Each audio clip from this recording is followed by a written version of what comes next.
All right. Happy Friday to everybody. What's the story? I don't understand what this Kyle Rittenhouse thing is. That he shot some people in self-defense or something? I have no idea what's going on. Protesters and killed two. Oh, what were they doing? Trying to get in his house or something? No, he went across state lines with a rifle he obtained illegally. Oh shit. Anyway, this is like weird. I see all this stuff going on. I'm like, well, I don't understand. I have no concept or even care. Anyway, didn't mean to open that up politically there for you, Chris. Sorry about that. Back to garages and cars, where the world is a better place. So, yeah, another Friday, another day, another This day's something. gone by really quickly. Yeah, yep. It's 2 o'clock Okay. already. 20 more things. Went that to the need gym, had a sensible lunch. Mm-hmm. I'm eating some sensible meals. I saw you avoided the rice. That was good. You see, yeah. Well, I figure I had the rice on the, on the on the sushi one roll. sushi Yeah. roll. Yeah, but it was good. Gotcha. Good stuff. So, anyway, what's going on with you? Anything exciting? What are you Yeah. doing this weekend? Tailgating? No, there's not a home game this weekend. But we have a nice, easy weekend. Although it just changed a little, but not really. No. Waba found me my next ride. Oh boy. Yeah, I'll show you A pictures. Toyota Camry. No, it's way better than a Camry. Oh boy. Let's see. Let me get you a question here to get you started off on the right. But this is an email actually I got earlier this week. A little audio question for you. Okay. This is from Christian in Norway. He says, I have a pair of System Audio Saxo 5s in my office/game room. Mm-hmm. They're active speakers. Yep. They sound great, but are lacking some punch and volume. I'm guessing I need a subwoofer, but don't know what to get. Do you have any recommendations to improve my current setup, or just something I might add to take these speakers to the next level?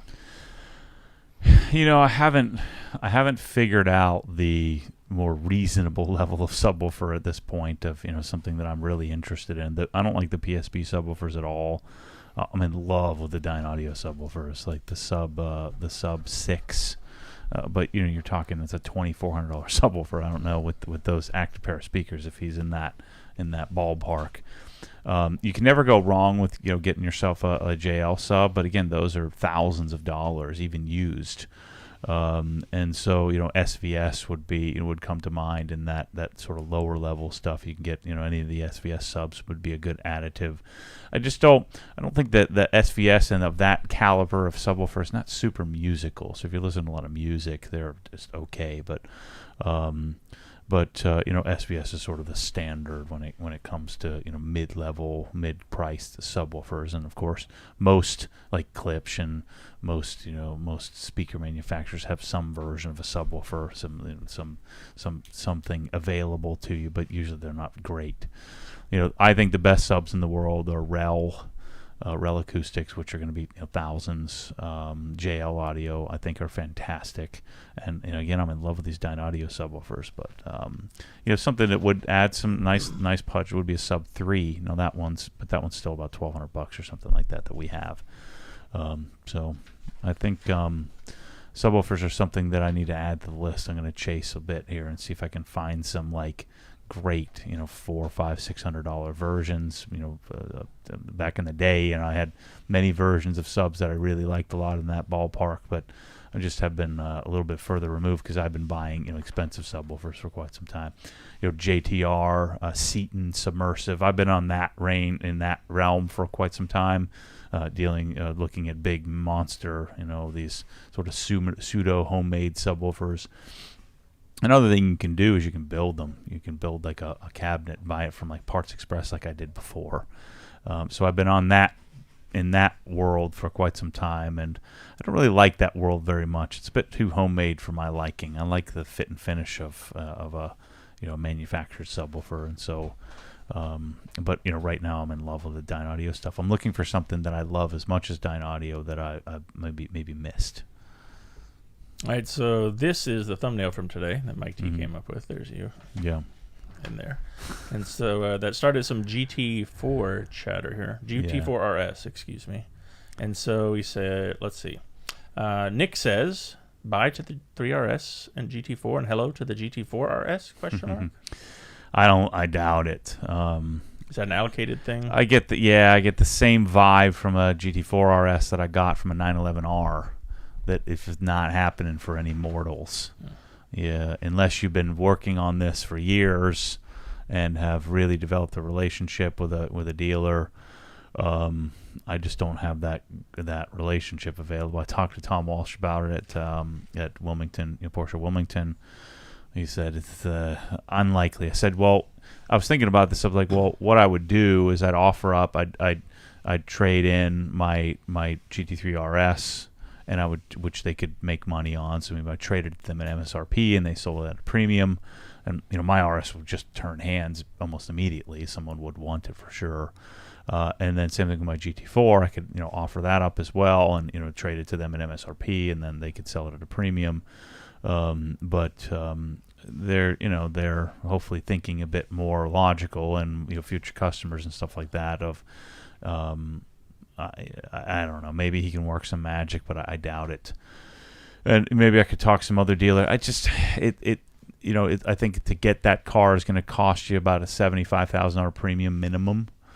And it just doesn't make any sense, at least it doesn't to me.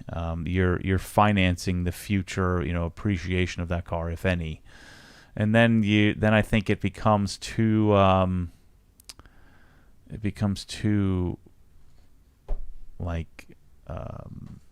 important to you because you paid so much for it. And the one time I paid up for my my white GT3 RS, and I got smoked on that deal, And it's just not a good thing to do, not a smart thing to do. As much as I hate it, the thing to do would be to just roll the dice. And let's say that by the time those start rolling out on the market, that the economy takes a dive, and let's say that we're still doing okay, then you can come in and buy one at a reasonable price. But I think the likelihood of getting it is unlikely. But I think it would be, I would make that swap and go GT4 RS and manual GT3 Touring. I would make that trade, just kind of flip flop what I have now. But I don't think I'm going to be able to do that. All right, let's see. We have Blake in the chat. He says, first time getting to watch this live, so glad you could join us, Blake. Matt Butts has a question in the chat. He says, can you give me some insight into what you felt were the most utilized tool grid pieces for the latest organization overhaul? I'm guessing it was the universal tool holders. Shoot, I wish I had my... So you made a list, I wish right? I had my computer. Let me see if I can pull that up. I think I could. Yeah, I think I can. And I think the Matt in the chat here is referring back to this recent video with the moderators when they were here, to using tool grid to organize 3,000 hand tools. So if you haven't seen that video yet, that was released yesterday. You may want to go back and watch that. Yeah, I think I can find it here. Let me just look a second. All right, while you're doing that, let's see if I can get to any questions that I can answer. Good morning from New Zealand. Beluga, welcome. Good morning. That's cool. Lucas says, hello, Matt from Croatia. So we got Croatia, New Zealand, people from everywhere. Norway. Canadians, as always, joining us. Welcome, Canadian friends and foes. I'm starting to get the feel like that Canada is going to happen. Like I'm starting to it's starting to, I've been talking about it. But I talk about a lot of stuff, and then I start to get that sort of gut feel that it's coming. The best thing to do on that tool grid thing, go watch the video I just put out, and at the very end of the video, I share that spreadsheet of exactly what was used. It ended up being about $121 a drawer. And another commenter, commented he did a much smaller scale, did 3 drawers, and it worked out to be about $121 a drawer. And so that's a good expectation of what it would cost. Some drawers a little more, some a little less, but it's about the cost of it. And then I want to say we used like the tool tip holders the most, but it also might have been the like the small universal holders. But there's an idea.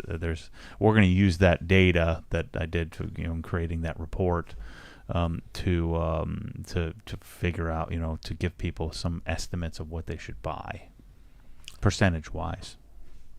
We have Adam Yu here in the chat. He says, what's the best way for a normie to get a new GT Series Porsche at MSRP? Is it possible? Are there any OG approved dealers? I mean, you just have to work with your local dealer to get one now. I got my first GT car new in all these years of trying after buying many Porsches. My first one was a GT4 last year, and that was the only reason I got that was because I was a YouTube guy. So what you have to do is you just have to bombard the dealer, and you have to find most dealers actually sell at MSRP because it's not allowed. Don't they kind of have to? Yeah. Or they can put 3 miles on it and call it used. But they haven't done it. Porsche hasn't done anything about it. They keep saying they did, and they do, but they haven't. And so theoretically, these dealers will get in big trouble, but they're not. So, it's it's very unlikely that you would get one. So what you have to do if you are going to be your first one, you have to start now, get on the list, and know that you're going to likely get bumped for someone like me who comes in and promises them something, or you have, think about it, you have many times where you'll have like the local super successful physician who buys every car they come out with and trades them back into them. They're gonna save that preference for people who make them the most money, and the list doesn't really matter because then those guys are technically always on the list. So the reason I got bumped up the list is because we went and shot an amazing video series, and then it worked, pretty well. They've got, many people call the Porsche Wilmington. I'm talking about them all the time. It's Wilmington, North Carolina, and so they've, allowed me to, and I did at the time, said put me down. I want a spot in GT3 Touring, and then when it came time to where it was getting closer, they had me put a $10,000 deposit down. Did they cash that check? Do you know? I'd have to go look it up. I'm pretty sure they did. I hope so. I remember seeing it, yeah. And because sometimes they just hold on to the check, like Porsche Ocala did that. But it's even like Ocala, I have a great relationship. They all know Obsessed Garage, and they never give me anything. Yeah. I bought a couple of cars from them, from the BMW side. Nothing. Can't get them to give me a freaking allocation. It's nuts. Let's get to 2 quick house questions here. From Shane Joseph in the chat. Do I need a water filter for my main water line, a water softener, and a reverse osmosis system for sink and fridge? Yeah, I think so. I think you do. And I've had such great success with this Kinetico system, and I think they're nationwide. Kinetico, which someone suggested, I think, on the podcast, or might have been on one of my house tour videos. And I bought it immediately, and it worked out really great. So that's a whole house softener, and then depending on if you have a well or not, whether you need an additional iron breaker. But the Kinetico system does a great job, and then I don't think you need RO beyond that point. I mean, you could if you're a real stickler for making sure that you're completely mineralless, or at least not mineralless, but at least impurity-less, water. So you'd have to go RO for that and do a separate system. But I think you'd be fine. You'll really enjoy the Kinetico. You can drink that water right out of the tap. Another quick house question from Jake in the chat. Matt, I believe you might have some of these in your attic. I'm looking for an OG level clear plastic tote. I'm thinking the ones with the attached interlocking lids are key. Yeah, I don't have anything OG level. I've got ones from Target, which are like, what are those? Sterilite, is that the brand? Yeah, that sounds right. And then those stack pretty nicely. And then we have some other clear Sterilites from Target. But I've never really, I don't like to keep a lot of junk in those things. The only ones that I have are my cables. I've got 2 bins filled with cables. All the other ones are Michelle's junk. And so she's swapped over to clear lately, but they're junk. But it's Sterilite. But that is probably a good project. I don't want to promote that nonsense of hoarding garbage. So I don't think I'll ever really go down that road. Let's see here. James Scholes in the chat says, hey, Matt, besides the Krenzla, what would be the most logical step up for electrical pressure washers after the Karcher Cube for wall mounted? It'd be the active first. And then, depending on your functionality, it would be Comet or AR630. Yeah, he's talking about wall mounting, so. Yeah, I mean, you can wall mount all of them. I mean, you just have to get a shelf for them. So they're all very easily wall mountable via a shelf. The Comet would be obviously the easiest if you just kept it all self-contained. But again, I would want to do a hose reel and get rid of the Comet hose and all that stuff. I was going to do it. And so if you're going to do that, you might as well buy the AR630, which is around the same price and a much, much better machine. All right, we have a couple of comments here that you may like. AFH says GT4 RS isn't limited production. It'll be in production until mid-2024. That doesn't mean squat. And then Blakely says on the new YouTube Top Gear video, A. Proninger said the GT4 RS was open production for 2 years and available for anyone. Yeah, that's nonsense. He also said that everybody who's wanted one has gotten one. I watched the same video. No. It's nonsense. So you won't be able to get. I'm telling you, you're not going to be able to get that car. The only way we're going to be able to get that car is if the economy slows down drastically, which it very well could. But at this point, yes, open production, but that means they're going to make 1,000 cars. There's a lot more than 1,000 people that want that car. So that doesn't help us. That's every GT car from the beginning has been open production. No one wanted the 997s. Those were easy to get. In fact, you were able to get those under sticker in many instances. But the same thing with the 918. They convinced people through the VIP program to buy the 918. Now those cars are worth $2 million. Yeah, that's not true. It's not even close to true. So I wish I could talk to him about that. I probably could if I called Bob and we, but all the Bobs of the world get the car because they can get the car. But when you have infinite resources, you get whatever you want. But if you don't, then you're not getting one. We got a question here from Neil White. He says, "Hey Matt, I'm driving down to Clearwater for Thanksgiving next week. Is OG open to the public? I'd really like to have an excuse to get away from the in-laws. Thanks." Yeah, we'll be here. Come on over. We will not be here Wednesday or Thursday, Neil. It's closed on those 2 days. But the other days we'll be here Friday, Saturday, Sunday. And then into the next week we'll be here. It'll be super busy, but definitely come see us. We had visitors today from Minnesota, Matt and Jennifer. And then from Germany, actually. I didn't get to meet that guy, so I don't know his name. But yep, come on by. Super Chat. $19.99 US from Tim O'Brien.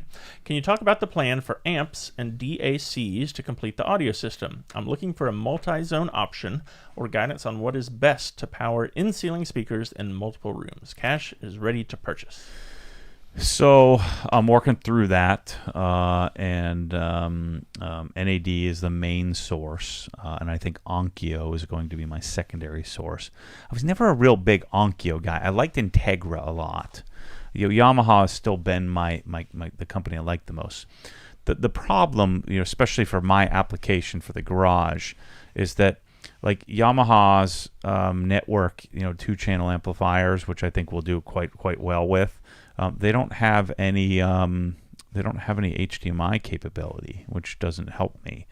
Whereas the newer Onkyo, and it looks like Onkyo is sort of making a new sort of comeback in the U.S. here. The Onkyo stuff will be useful there, but I don't have a lot for you there yet. I haven't gotten into that. Right now on the higher end, NAD was my choice. So I looked at, was it NAIM, NAIM? I've looked at, I had long conversations with Audio Control, but in my frustration with Audio Control not allowing me to sell the stuff, which is nonsense, I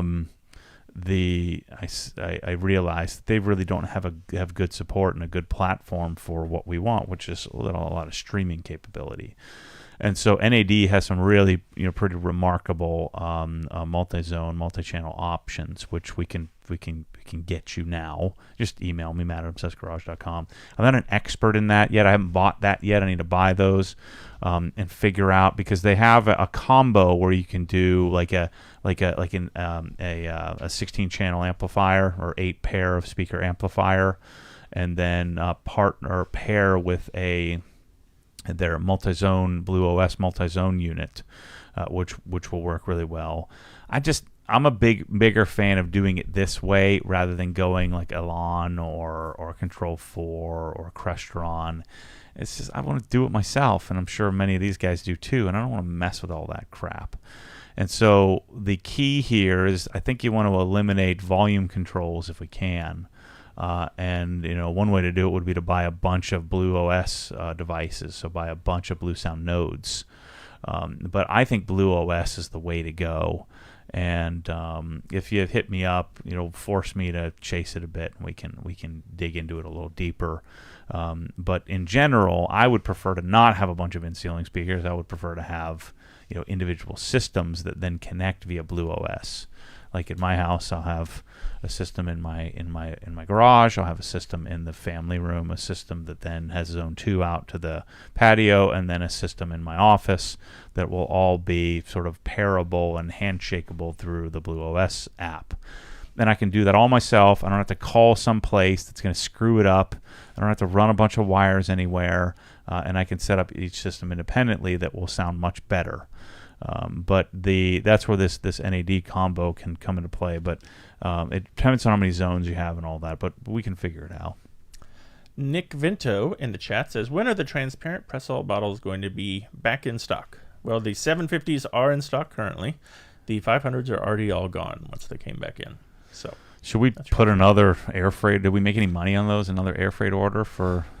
Yeah, it's way more expensive, of course, to do that, but we can probably do that, I think. We should probably just keep doing that while we're waiting. Yeah, and maybe just mark them up a little bit more. I'm sure most people would be willing to pay for that in the short term. So, Nick, that's what we did. We air freighted just 1,000 of just 1,000, and all the 500s are gone. We still have some 750s, so we may just do another round of that before the big order comes in. Let's see, Jack in the chat says, just want to say, looking forward to being able to purchase on Black Friday without worry about things being out of stock, unpurchasable. Appreciate all the work to get the RYS Reserve Your Spot system up and running. And bear with us as we figure out how to do it. I just went into the media area and I started yelling at everybody. I said, you can't say that we don't know where things are. We got to figure it out. And you don't want to lie to anybody. You want to be totally transparent, but we want to, if we don't know, let's make a call so we can at least say we made a call and we're working on it. But if you tell everybody we don't know, it's going to be here whenever it's here, I'm not sure, then they're going to cancel it. I don't want that. I want to be, well, if we don't know, then let's find out. And if they don't know, let's have them find out. And if they don't know, let's have that person find out. This is what I'm promising, is that we're going to chase that. And so I think everybody heard me loud and clear. And I actually shot our RYS email, which will be going out. I think it was kind of a fun video. It broke a few things that I hadn't talked about much in that video.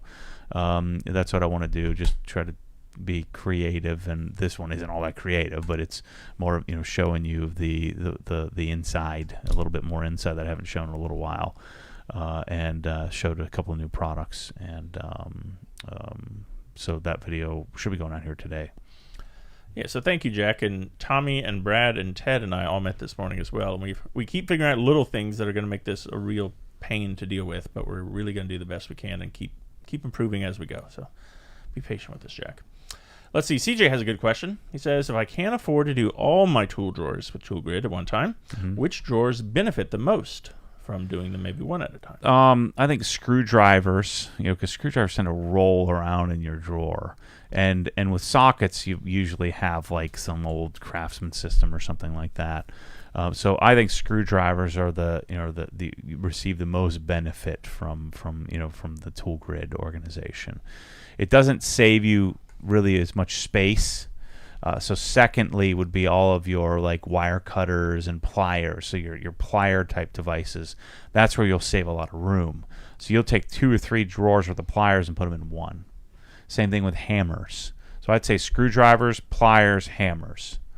So if you're looking for maximum space savings, pliers would be most, hammers would be second, and then screwdrivers aren't going to save you any space, but it's going to at least not stop rolling around on you.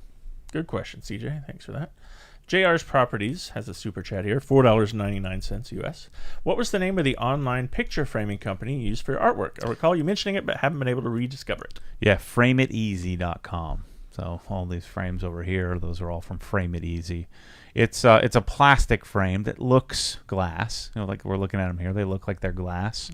You can very easily, choose your matte size. The size of the picture. And so it's really easy to click through and get the right size. And every one I've ever ordered has always been the right size. So frameiteasy.com is a place where I bought tons and tons of frames when I had all the diplomas and stuff. Rick4010 says, "Hello, OG. Kind regards from Belgium. Love your videos." Thanks, Rick. That's a long way away. Let's see. JR's Properties has another super chat here. When are we getting an OG 997 giveaway? Maybe. I fear the 997s run away from all of us, fellas. Which one is that? Remind me in those uncultured. That's a 2000. Well, 997.2 was a 2010 and 11. The previous, I think, was an 07, 08. So I think there was a hiatus there for a couple of years. I think that's how it worked out.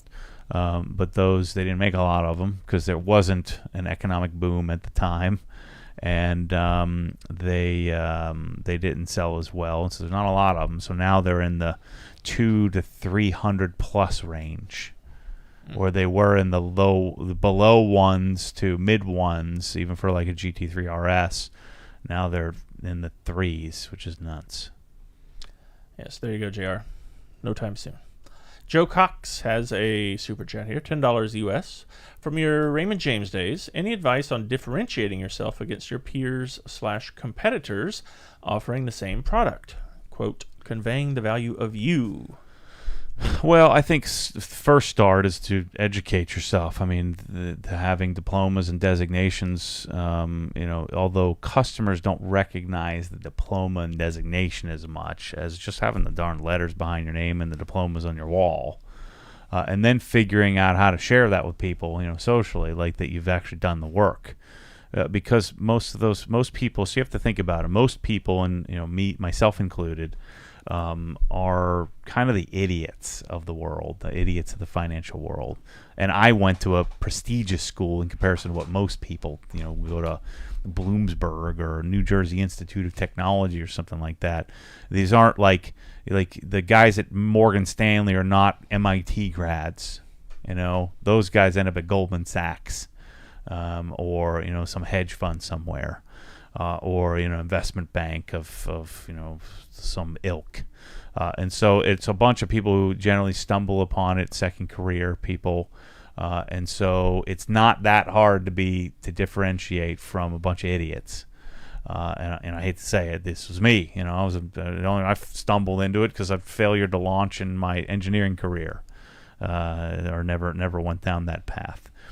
And so you start with doing that. And then I think the next thing you do is you do the opposite of what everybody else does, and you do you. Whatever you is. Drop the suit. Get rid of the fake clothes, the stupid watch, and the way you set up your office, and the way you differentiate is the root word is different. And so you figure out, make sure you know who you are, and be that person. And don't be afraid to share who you are. If you're currently driving a Honda Civic, certain people will appreciate that. If you're driving a Ferrari, certain people will appreciate that. But what they will appreciate more than anything is you sharing who you are. That was the biggest epiphany I'd learned later on. You just got to be careful with that because they don't want you to do that. You have to remember that no matter who you're working for, unless you are independent, you have your own independent practice, and even then, you're still reporting to a broker dealer, and you're still reporting to FINRA and the Securities Exchange. So you really don't. You have to understand that you really don't own anything, and you need to be much more careful than I was. I got a little pompous in that I believed that I owned it. I owned my practice. I owned it until I didn't, which means I never did. And so they owned me. And so even if you're independent, you're still beholden to the SEC, and then you don't have a big company backing you up. So maybe you won't get fired. You'll just get fined to death or kicked out of the industry. So they have you by the balls. And so you have to be very cognizant of that, and you have to be very careful socially.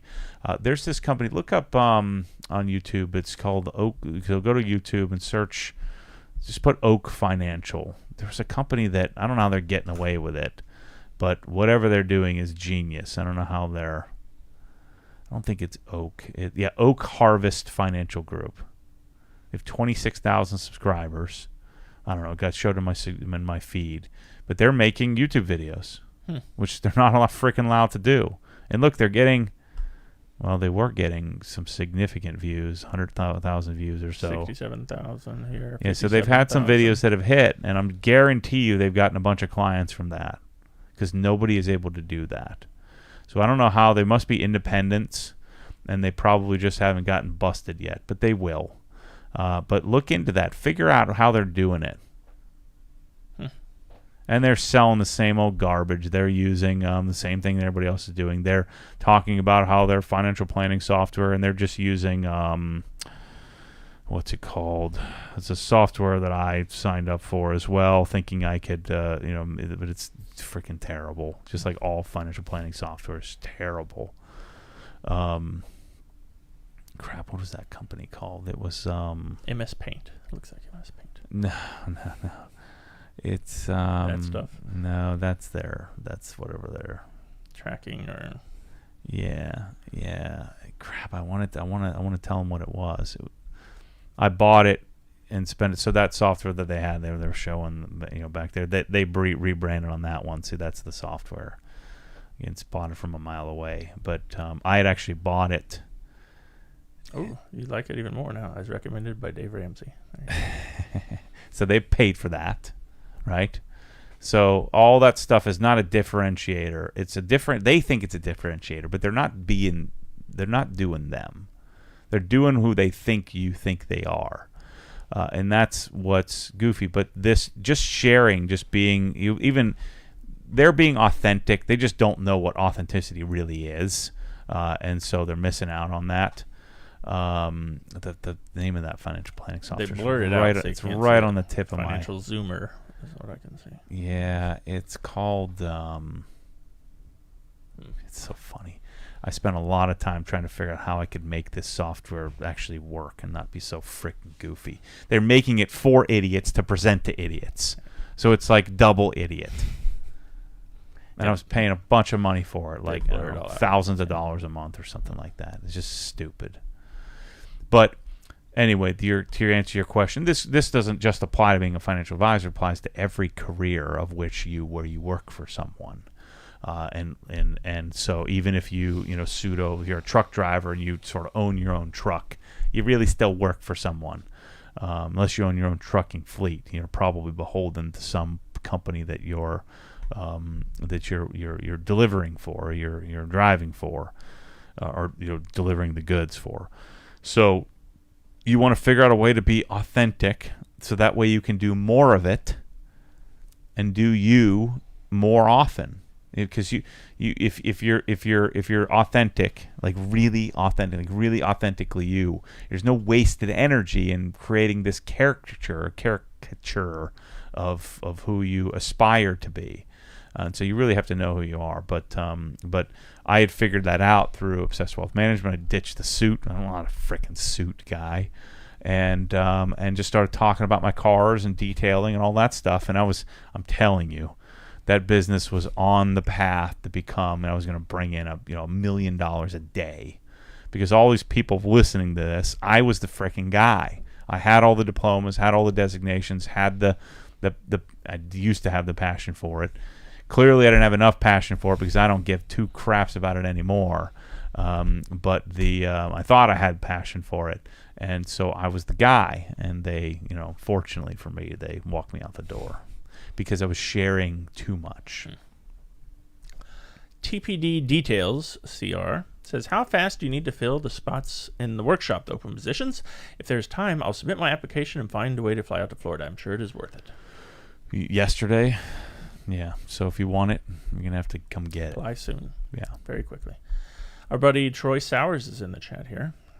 He says, who wants my GT4 if I get an allocation for the 4RS? Sure enough, the GT4 shows up. Troy comes back out of hibernating. It's funny how that happens. What's up, Troy? He's got that fancy colored one. I like that. Troy stopped making YouTube videos. I haven't talked to him in a while. I'll have to catch up, Troy. Give me a call one of these days. All right, we have a super chat from a Improved Garage, $9.99. Hey, Matt, reserve your spot is awesome. Sometimes, however, I can wait for things that you are currently split shipping. Do you have any thoughts on a way that maybe customers could let you know that they can wait and save you the money and hassle of split shipping? Yeah, I mean, we can add that to the list of potential scripts that we could write. I mean, anytime we do that, it adds a whole layer of complication to figure out, how do you denote that? Is there a checkbox or something? So that is something we could certainly visit. I appreciate you mentioning that. Good thought. I think a lot of people are that way. That the vast majority of the people that are buying from us, I would say a large percentage, 60, 70, 80%, maybe even 90%, they're reasonable, understanding people. And then there's another percentage that say, I don't care, you get it to me. That's there's a bit of entitlement, which I guess the way we've all been taught that that's the way. But in general, people are freaking awesome. Shane Joseph says, I just got a 13 Pro Max. Any apps that you suggest or use often in any category? Oh, let's see. Heartland we haven't done an app thing in a while, have we? You got them all on one page in 27 different I actually have a second plate that I just haven't put. I got to put those in the right spot. So the apps I use most are Blue OS, Tidal, Spotify. So I listen to music on Tidal, and I listen to basically Joe Rogan on Spotify. I transitioned to Chrome instead of Safari. I just like the Chrome ecosystem across all devices. I have the ADT Control, the Tesla app. YouTube Studio is one of my most used apps. The Shopify app I use quite often. And then socially, so of the social media icons, I have Messenger, Facebook Messenger, Facebook, and Instagram are like icons on the main page there. And then I have LinkedIn, which I very rarely use. LinkedIn is a cesspool of mess. It's terrible. It's a horrible place. And I know many of you make a living off of that. So LinkedIn, Layout, which is a way to put multiple photos on Instagram, Flickr, Google Photos, Twitter, which I never use, InShot, which is another way to edit photos, which I never use, WhatsApp, which I never use, TikTok, which I never use, CrossFit Games, which I use around the CrossFit Games time. I have Snapchat on here. I need to get rid of that too. I never access. So I think that's the first time I've opened that folder in a long time. So I probably need to clean that up. I don't like to keep a lot of apps. The other app that I use daily is Dashlane. So Dashlane is a password manager that I use. I use the Chase app. I use the Zoom app occasionally. I use the Stocks app, Merrill Lynch, Coinbase Pro. But I don't do... The only game I ever play is Solitaire. And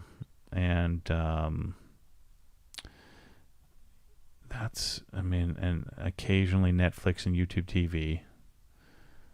But even that, I don't use that very often. So I'm using, the apps that you download that I use would be like Tidal and Blue OS. Those are the two most useful ones.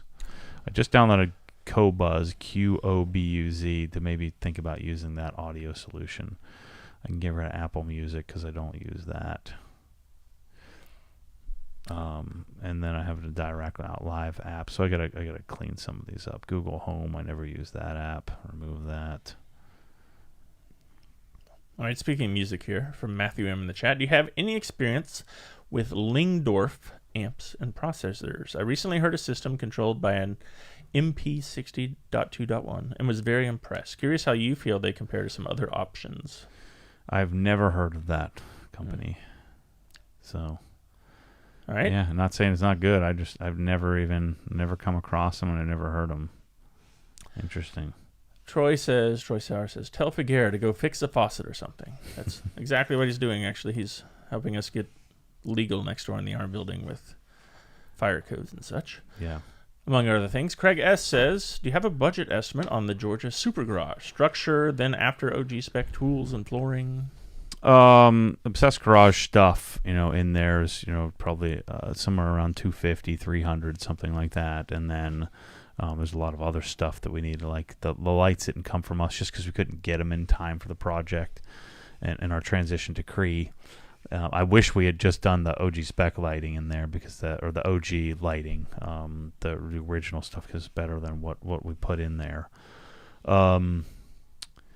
I think that whole building is probably somewhere around $1.2 million would be my guess.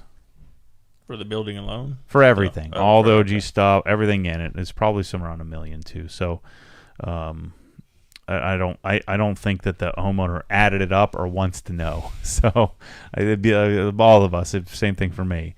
You strive to get to the point in life where you don't have to add it up. Like I'm having you add up all the stuff I did in my house. I don't even want to know. There's a lot. I'm still working. Yeah, so I'm going to do a video to share, and I can't add up the John's Garage because I didn't build it. I'm sure if he did add it up, I'm sure he'd share it with me. But my guess is, again, somewhere in the $1 million to $1.5 million range to put that together. So keep dreaming, fellas, because most of you, it's not going to happen for this year or ever. Alex Pohl gave us a super chat here at $4.99 US. Would you ever consider sponsoring your buddy Adam LZ's Formula Drift program / his Mustang RTR Spec 5D? Would be cool to see your logo out on his car. No. What am I going to advertise? A bunch of poros, because everybody watching Drift has barely 2 pennies to scrap together. The only ones that have any money are the ones of the owners, which I can just call, So yeah, no, I have no interest in that. It'd be a waste of. I'd do it because it's Adam, but it'd be a waste of money. Advertising to people who have most of those people have no prayer for the future, let alone today.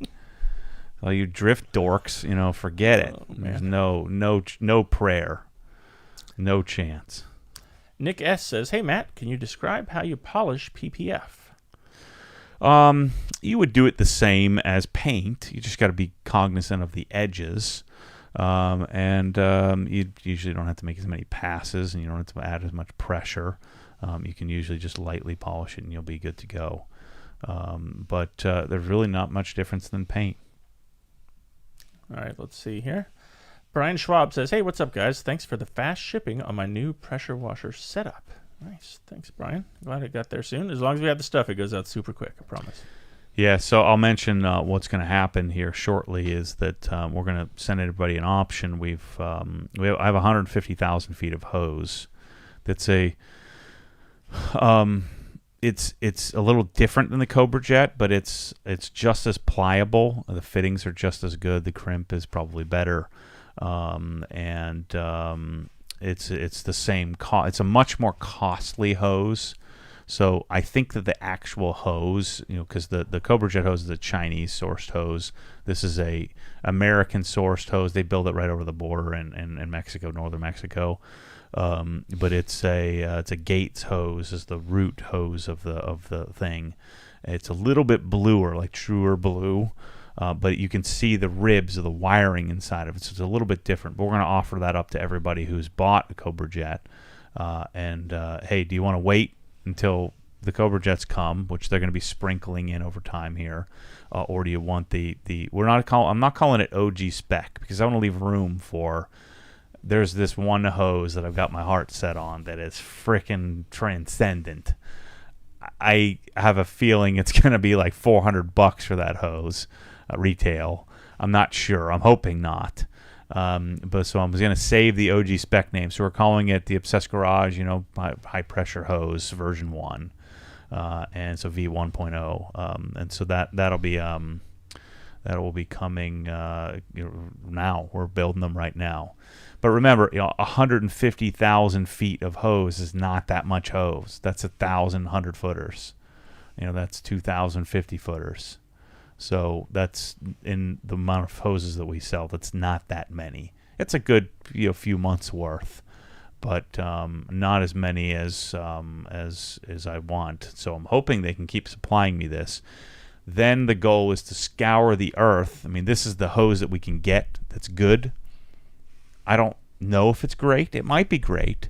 So people are going to be taking a risk,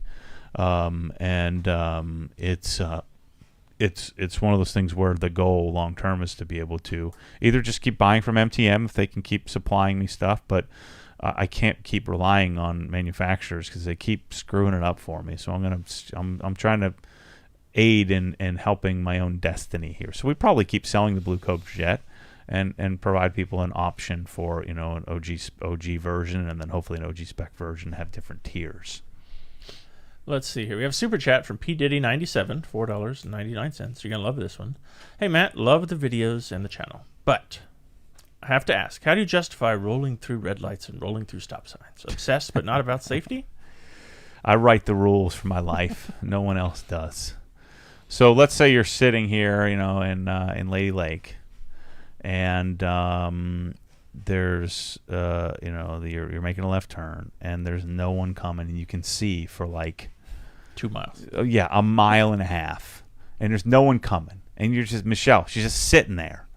I'm like, just roll it. It's a left turn light, and why would you sit? That rule is meant to be broken. I'm just not going to do that. I've told this story before. I had this friend in high school, and it was a snow day, and he was kind of a new friend to me. I don't know why all of a sudden we just became friends.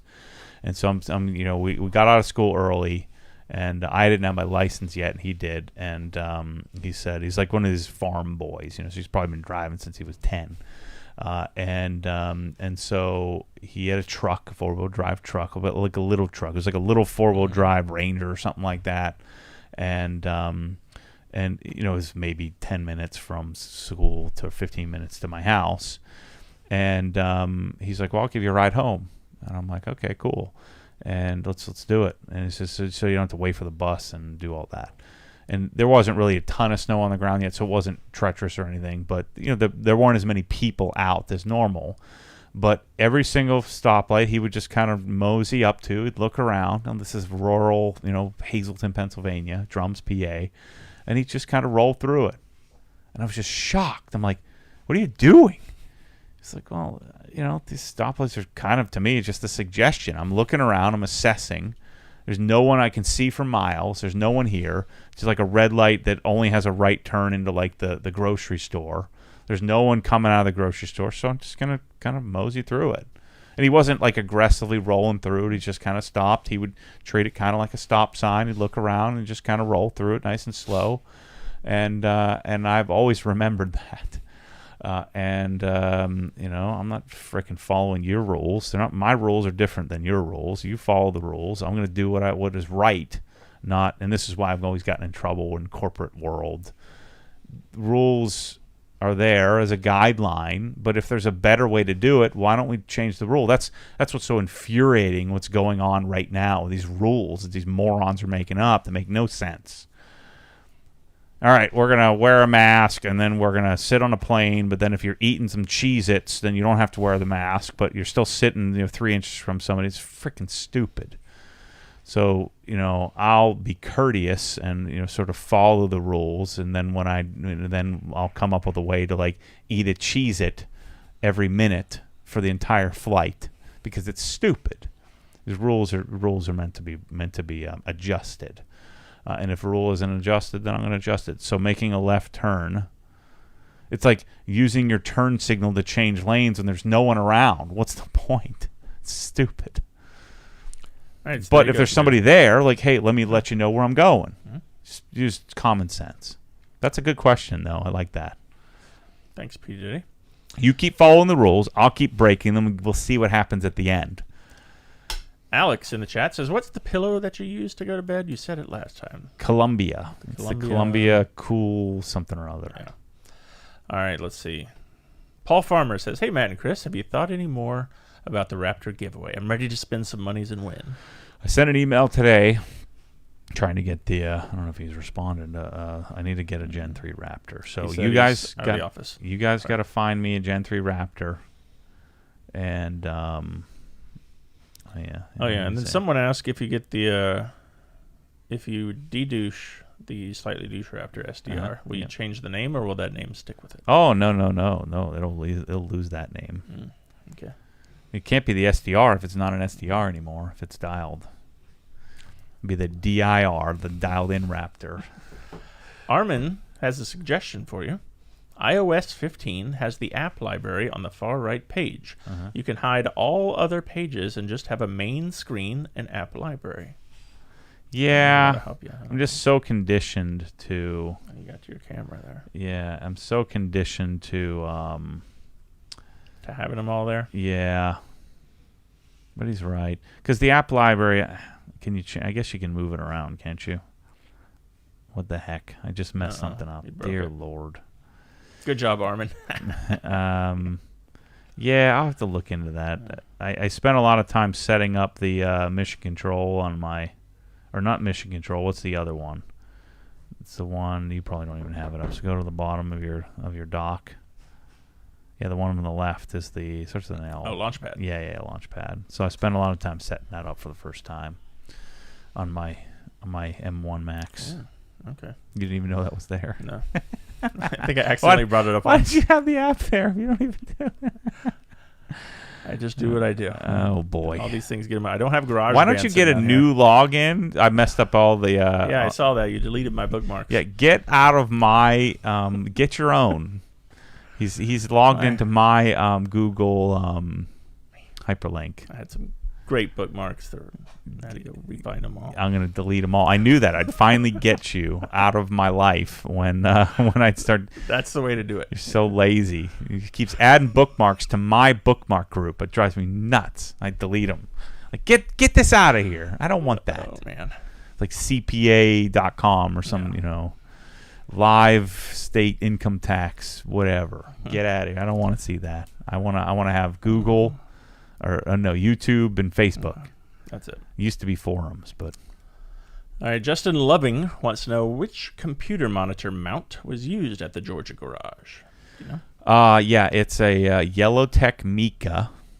So like these? It's the same thing as this, yep. Only the medium. This is the small version. So I think we use the 14-inch version. And then their Visa mount, which bolts on. It looks just like this, but bolts on. And it's freaking fantastic. The only thing is it doesn't tilt, so it's flat. I don't think it tilts. I think it actually. Let me think about it. I think it tilted, but you lock it down. But yeah, it's amazing. You get it from like ProAudio.com. Our buddy Brian Deal out in California liked your Drift Dorks comment. He said there's a T-shirt idea in there somewhere. There you go. You and Adam can sell them together. Yeah. Cole Stroh says Deluxe and Gliss or CSL XO for satin Titan 7 wheels on my M3 that I only drive twice a month. Yeah, I mean Deluxe and whatever CSL XO is going to last you a year, even if you're not driving it a lot, and then you're going to have to reapply it. So Deluxe and Gliss should last a lot longer than that. So I've made the transition to doing that back on doing a dedicated wheel coating on the wheels again. John Freese wants to know, hey Matt, did you get your new MacBook Pro yet? If so, how do you like it compared to your old one? I love it. It's fantastic. The audio is fantastic. It doesn't get hot. The fan doesn't spool up. It's super legit. It's quite a bit thicker, heavier, but I'm fine with that. I like it. I like it a lot. All right, let's see here. Oh, here's a good... I think you'll like this comment from Michael Hansen. It's a traffic light. If there's no traffic, you don't need the light. Yeah, there you go. Smart. All right, let's see. This is from Hayden on Instagram. Chimes in almost every week. I accompanied my dad to buy a Platinum Ford F-250 this weekend. The dealership slapped stickers, logos, and license plate frames all over it. A bunch of losers. The night we bought it, I spent an hour in the hotel parking lot ripping it all off. I was thinking of you the whole time. Like, they're such dorks. I need to start dealerships. I'll add that to the list. Like, hey, dealership, we're not a dealership, and call it something else. No games played. I'll show you exactly how much money I'm going to make. No negotiating. It's just a reasonable margin we're making on everything. We'll run one sale a year. And and then we're not going to gouge you on service. We're going to provide you a robust website to buy and do things on your own and not give you a hard time on stuff. It's almost too easy, and these freaking morons is owned by a bunch of dumb old men. That's why. Don't know anything about cars and don't care about you. They're just trying to make money. I know the answer to this, but I'll ask it anyway here. From Island Aesthetics Mobile Detailing. He's in New York on Long Island. Do you have any plans, Matt, of touring at all as a way to engage more with the car community in 2022? I'm on Long Island and would love to get a chance to meet you. I don't think I'm big enough to do that kind of thing. I'd be touring 10 people at a time. I don't think there aren't that many people that want to see me. I'm I did spend a lot of time traveling around, especially when we first started this. I was all over the place, and I kind of had to get set up. But now I'm setting it up to like this is the place to come. You'd want to come here. So I'm gonna probably think about. I was thinking about this the other day. I promised this before the pandemic. About having, hosting a YouTube summit here. Our building should be set up by the end of the year, so maybe first quarter of the year, convince everybody to come down here when it's not really nice here and it's not so nice elsewhere, and just have like a YouTube summit, come up with a video series, just have a bunch of YouTube detailers come, whoever would want to come. And my guess is a lot of them that don't know me would probably be kind of nervous to come here because I'm a little bit extra. But I think it's something that I think could be cool. We could make some good content. So I do want to do that still. Super chat here from Improved Garage, $9.99 US. I designed and ordered some Sonic cabinets from you guys this week. Ed is fantastic. Nice. Oh, sweet. Thank you. Yeah, we spent some time chatting with Ed today. He's enjoying his new job here. Kyle wants to know, is Pan the Organizer still Matt's screensaver? Oh, shoot. Yeah, I think I haven't changed it. Dang. It's a desktop background, first of all. But yes. I did change it, didn't I? Thank goodness. Scared me every time. Go! Oh. All right, let's go back to your Apple purchase recently here. Pancake Sauce wants to know, what's Matt's thoughts on the Apple AirPod Max headphones? Yeah, I got them. I like them. I'm gonna sell off so if you want my LCD-Xs and my Moon Audio silver cable and the monolith headphone amp, so it's a combo. I've already offered to somebody. I'll sell it to you for $1,000. I think I'm $2,000 into that setup, but $1,000, and I'm just gonna go with simple AirPod Max, just easier. And I don't use headphones that often anyway. The only time I really use headphones is when I'm doing this. And they're too stupid that you look like you're on the man on the moon when you put those on. So I'm not going to use them for this because I'd also have to set up the headphone amp and all that stuff. Blake wants to know, will the Krenzla 1322 TS be on sale on Black Friday? Yep. Yes, it will. Yeah, it's the epitome of reserving your spot because they're now those actually the 1322s you'll get much quicker than the 1122. But we're trying to get them here. All right. What are the deals on Black Friday? Well, it's 10% off, free shipping for orders over $100, and certain products are excluded, but not very many, just some of the bigger items. Anything involving freight shipping does not get free shipping. That's just like it would always be. Yeah, 10% off internationally, just you got to pay for shipping. And then, Hex, you get 15% off. JB wants to know, hey, Matt, are you looking for a bone stock Gen 3 Raptor or something that has modifications from a company like SVC or Icon? No, I want it to be stock. I just want a stock Raptor and then just leave it alone. Everybody always laughs at me when I say that. This is not for me. It's for Michelle. I was looking at Rivian last night. Maybe a Rivian is the way to go for Michelle. Someone had a question here about that, actually, if you looked into those for Michelle. I almost bought some Rivian stock last night. I was thinking, man, if I'm considering buying a Rivian, a lot of people are. Now, granted, they probably already have that baked into the cake. I think it has a $100 billion valuation. It's already the same value of GM and Ford combined. And they haven't even built the car yet, I don't think. All right, we have It's Bryce sent us a super chat, $1.99 US. What's your top 3 products as of right now? I'm assuming he's talking about detailing products. GSF by far number 1, no question, best soap on the planet. Number 2, and it sounds self-serving, would be the OG tire dressing. Those are the 2 products that I use the most. And number 3 is CSL. CSL is a game changer. I love it. Chad wants to know, what is the next Wash and Talk, or when is it? Tesla, which I just did yesterday, so that should be out this weekend. Ooh, and I'm ranty, very ranty. I'm going to get myself in trouble on that one. Talking about turtle wax and Camrys. No. Talking about what was it? What's that? Armor All. Pan got me going on the Armor All thing. Got all fired up. Luca wants to know, have you decided on OG Calgary or Ontario as the first OG Canada? I don't know if it was him, but somebody sent me a YouTube video talking about the 49th parallel and then how like 50% of the Canadian population lives below the 49th parallel. And so the other video also discusses how, like the lion's share of the population is right there, in Montreal and Toronto, that sort of area, that little area near the Great Lakes.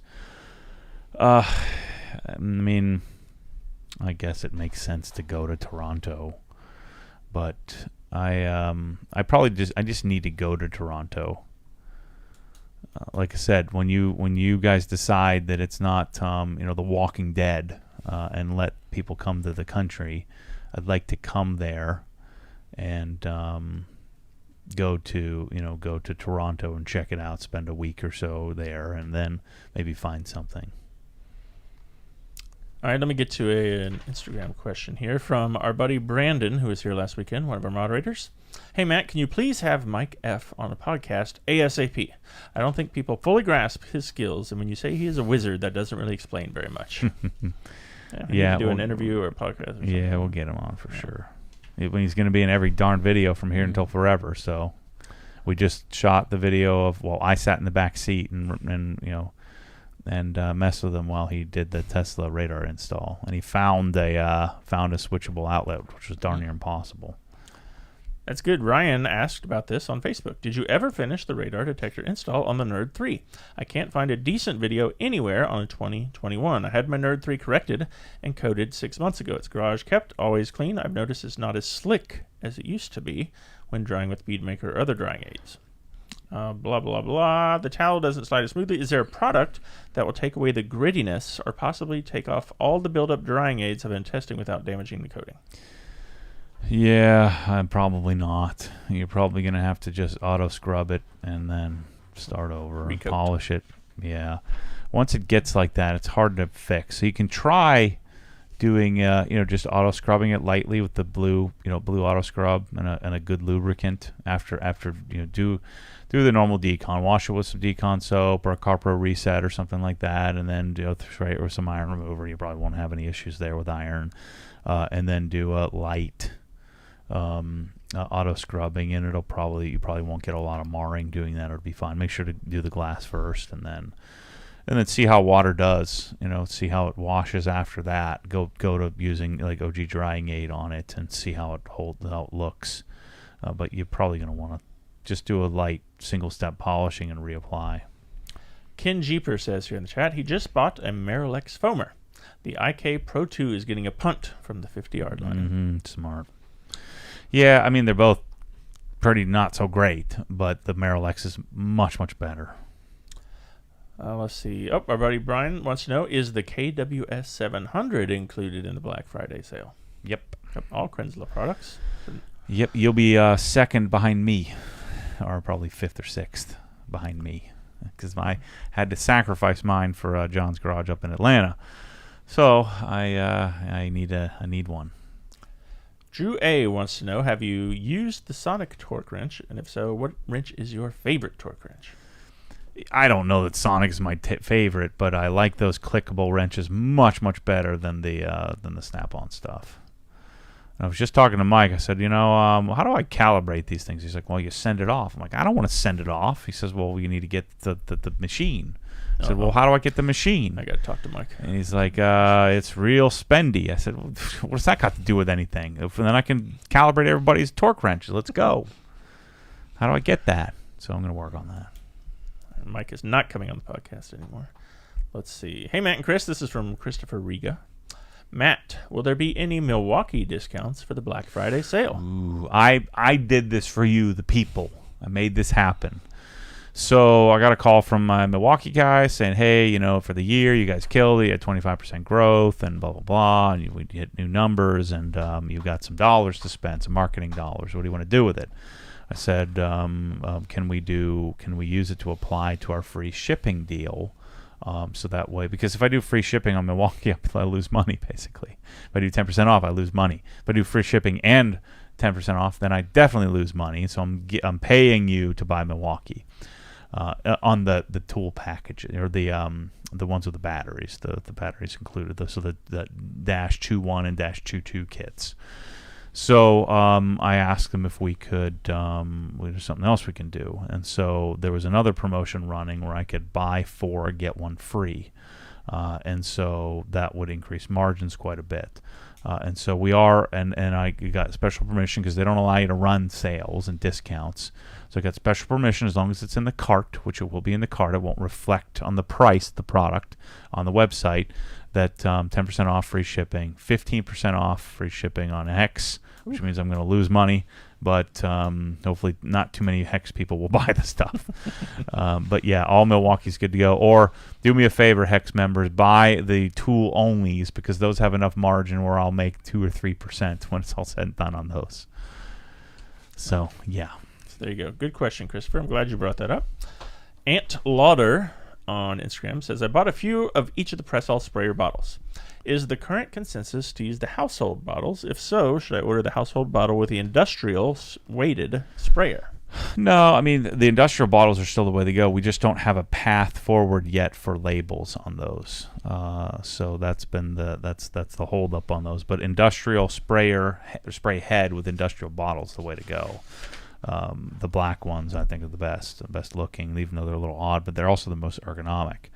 But yeah, what I do is I buy industrial heads and then put them with the household translucent bottles, and then you put the stickers on them. But the problem is the adhesive isn't, it's hit or miss. Sometimes it works great, sometimes it doesn't. I think it depends on the oil content on the bottle, or I don't know what it is. I can't figure it out, because I'll apply it the same, and 10 of them will work, and 2 of them will slowly peel up or bubble up.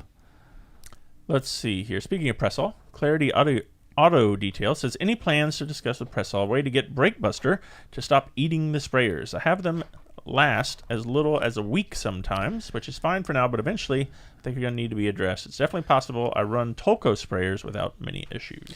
Yeah, I think what I was thinking about this the other day, because we all have the same issues, and Press-All wants to implement the warranty, right? So everybody will be covered, and then I'll pay for it, and then they'll reimburse me with either product. It's likely what they'll do is just send me more product to replace it for you.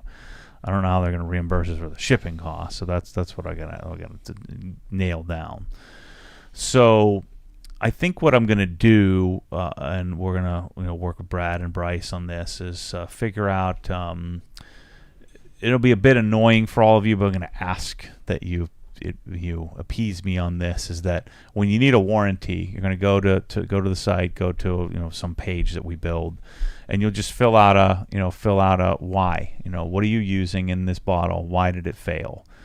So that mainly do that to get back to Press-All. So we're going to create a really sophisticated way we know what chemicals, and then I can provide them with those chemicals that become our most common, and they can use those to continue to improve the product. And so I'm going to try to build that engine so that we can go to them and say, hey, here's what's working, here's what's not. And Germans love that kind of data. And so I think that's probably what we're going to end up doing. Zach Miller has a very important question for you. What is on the Thanksgiving menu this year at the Mormon house? Are you doing the turkey on the Evo, according to Sten? I don't think you can do that. So turkey is getting our deep fried in my butterball deep fryer or whatever the heck I got. Okay. And I'm making the Yankee stuffing, which is Chicago style Italian bread, aged for a couple of days, and you pull it apart and you do celery and butter and all that stuff. We'll do mashed potatoes, no freaking gravy. If anybody wants gravy, they can bring their own. We're not doing that. And I'm sure Michelle's mom will make some vomity southern food that I'm not eating, like broccoli something or other and some other weird crap. All I'm going to eat is like one piece of turkey, an entire plate of stuffing, and another entire plate of mashed potatoes with lots of butter. And that's no dessert? Oh, and then a pumpkin pie or 2. The problem is I'm on the wagon, and so I'm not going to be able to eat as much. So I'm just going to take it reasonable. All right. There you go. Great question. Thank you for that. Ken Love said he tried using CSL on his windows, but it smeared. What's the best way to remove it from glass? Polish. Yeah, just a compound. Like Jescar will take it off with a microfiber cutting pad. Maybe should I make an inside the hex how to make Mormon stuffing? Should I do that? I think so. Yeah. The people, Matt's famous stuffing. It's not mine. It's called dressing. No, says John you Nichols. freaking losers. It's made out of biscuits. Get out of here. Oh man. It's stuffing. We'd have you this use debate it to every year. stuff the bird. Good stuff. I don't understand dressing. What does that even mean? What does that have to do with bread and celery? All right, we'll look this up later and speak about it. All right, let's see. Darth Weir wants to know, what is this job opening you speak of at OG? So I just talked about it in the video that'll be live here. That the Wash and Talk. I talked about it specifically. I talked about it on in the main Facebook groups. We've got a few applicants there, and I'm talking about it here. Tommy's going to be moving into the product development phase of his career, if you will. And so when Tommy came, he was packing boxes and cleaning bathrooms, and with a mechanical engineering degree from isn't he go to Boise State? Mm-hmm. Boise State. And moved all the way across the country to pack boxes and clean bathrooms.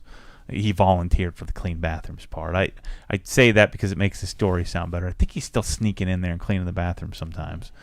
And then he moved into tech support, where he was answering emails, and then he became, real tech support and actually, answering people's questions and selling product and things like that. And then he started kind of working closely with the guys like Bryce to help make products and improve things and discover problems, because the goal of tech support is to eliminate their job, which of course they never will be able to, but that's the goal. It's an endless goal. Do what you can to eliminate the question that you just got previously. And so then he moved into leading the team when Kyle stepped away to build design.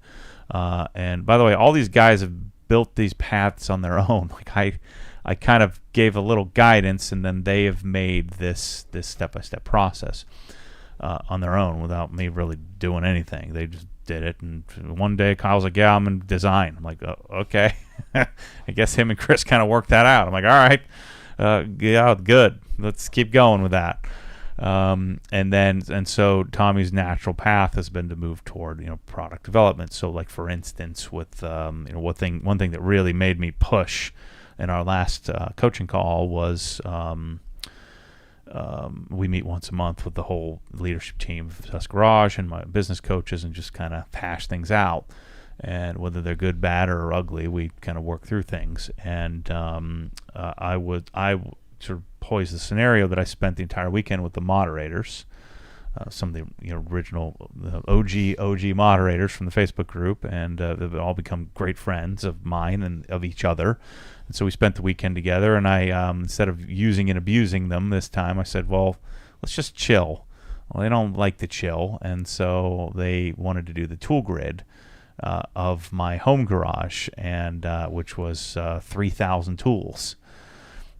You don't need those tools. You're not even going to use but 5% of them. Well, guess what, buddy?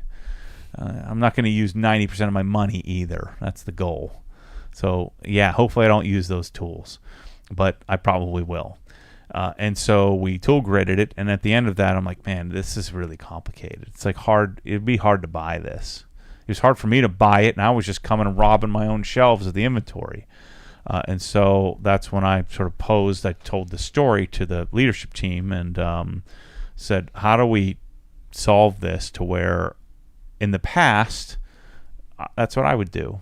I would go and I'd solve it, solve the pressure washers, or solve, how are we going to put together this package, or what's the car wash package going to look like? And I would build the spreadsheet, and then eventually you came on board, and then Bryce, and then we've, hired Ted and, my parents and all these different people sort of help me do it. But I really can't. I use the example of planets.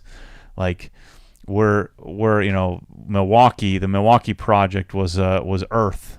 I'm on freaking Neptune now, and we still haven't finished the Milwaukee project. So there's a glaring problem here in that I've built the planet, it's functioning, but now we need to actually make the planet work and be sustainable.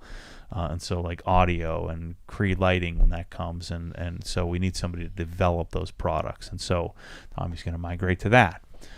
In order to do that, we need 2 people to replace Tommy, and so Manny's going to step in and take a step up and take the level up to be the tech support lead, so he's been here for 4 months, and he's already taken a couple of steps up. Tommy's taken 10 steps up. The most of the guys here have all done that sort of path change in their lives, and they're able to, like I mentioned earlier, start to craft their own path.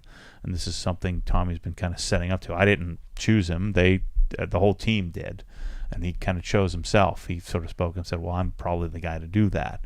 I said, "Well, I think it's time. We're at the place where we need a product development lead.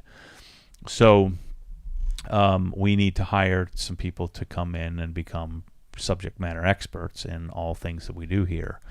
And be able to answer everybody's questions and really be the first person that people talk to after they order from Obsessed Garage. And so we need 2 technical support people.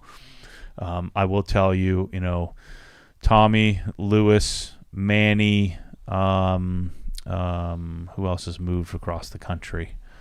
Robert in here was a gosh darn pilot. You left a teaching career. Mike just moved all the way across the country. Yeah, Mike moved all the way across the country. Brad moved all the way across the country from Denver. And so everybody is here and chasing passion, chasing something, and having an opportunity to write your own script, if you will, inside of something hopefully that you love. And so these are entry-level positions. We just hired Chris, who's like his resume is 25 feet long. A different Chris, not this. Yeah, and he's coming to take a entry-level media position. It's just that's what we have at the moment, and then hopefully as the revenue follows your work, you can ascend to some other position. And so I think everybody here is probably underpaid, but nobody's overworked because we're all doing what we love. Right? There's no such thing as overworked when you're doing what you love doing, and you're setting yourself up for the future. And so I'm looking for 2 more people to come and take that leap.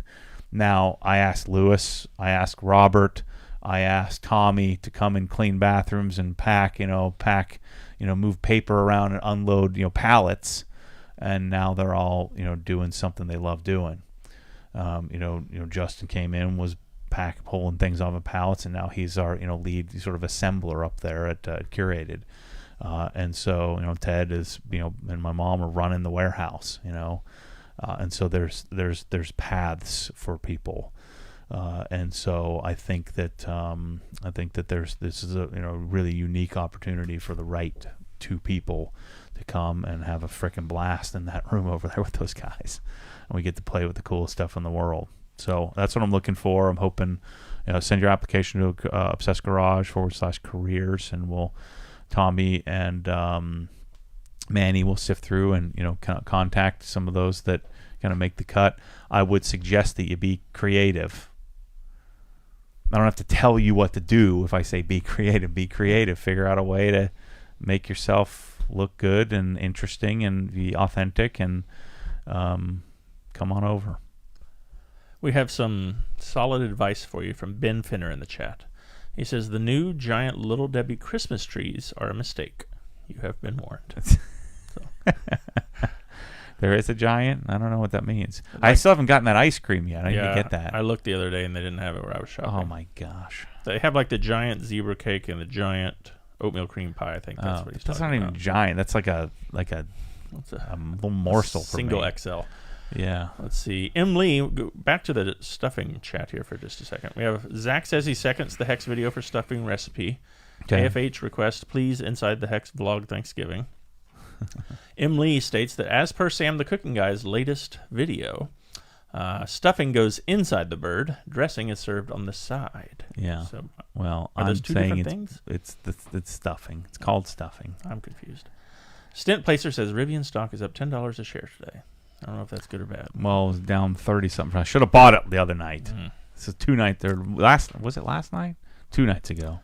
I'm not sure. I don't buy stock. I'm like, what am I doing? I don't do this. This is stupid.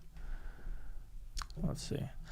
Chase T. Meyer on Facebook says, with the GT3 RS not getting much camera time recently, are you losing interest in it? Will you be picking a GT2 RS anytime soon? No, GT2 RS sucks. It sounds like a vacuum cleaner. And it looks like a snow plow and sounds like a vacuum cleaner. I don't like the GT2 at all. No, it's fine. It's not going. The only way we go somewhere is if, like I mentioned earlier, where I made like a swap for GT4 RS and GT3 Touring, and then got another, GT3 RS in the future. But yeah, I don't anticipate making any changes on that. Stephen Petuvis on Facebook says, I have a new SUV with less than 2,000 miles. I wash it every 2 to 3 weeks and use brake buster on the wheels and tires, topped with OG tire dressing. I noticed that after a week or two, the Bridgestone tires start to turn brown. Is this a result of using brake buster or just a natural occurrence? It's just the natural tires. The tires will eventually kind of soak or seep up your tire dressing, and there's really not much you can do about it. As they age and as you get more and more layers of tire dressing on it, it'll do it a little bit less, but the sun also does that too. The sun will kind of blow through most tire dressings after a little while. There really isn't a solid solution for that yet. CarPro tried to do a tire coating, and of course we had a tough shine coating, but tires are one of those things you just have to keep fighting for and keep working at it to make them look good. But that's what happens.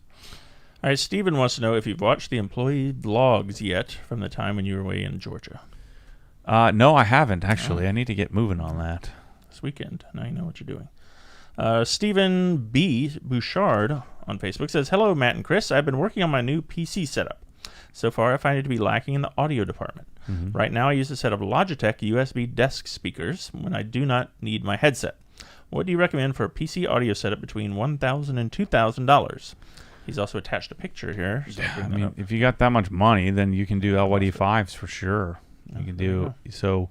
Get a Universal Audio Solo, which is like $700, and then order up. We got them in stock. We don't have the black ones, but we have the white black ones. The black ones are on order, so they should be here soon. But you want LYD5s, so that combination. And you need a pair of Megami TRS, which I don't have them. We need to get those, but TRS to XLR. So TRS is a 1/4-inch like headphone type connection. So you need a pair of those, and that'll freaking change your life. And then you'd want to ultimately you probably want a pair of isoacoustic stands, the small ones. And then in the future you can order a subwoofer separately if you think you need one. Let's see here. We have Nate wants to know, how often do you see entry-level job openings becoming available at OG?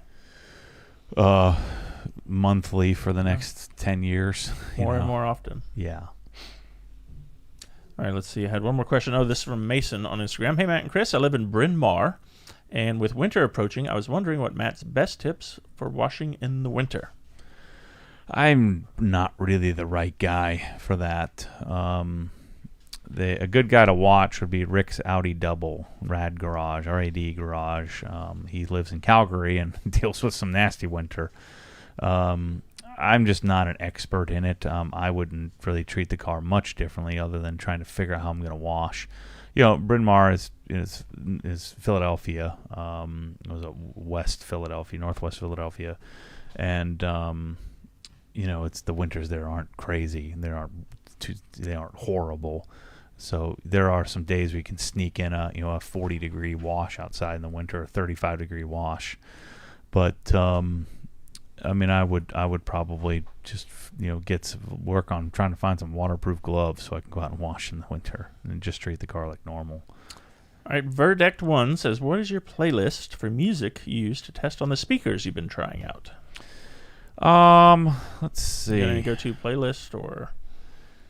I've been listening to Untitled. The ones that I've been listening to a lot would be A Perfect Circle, Eat the Elephant. And then I've been also listening to, let me go to Blue OS here, Pussifer, Green Valley. It's great.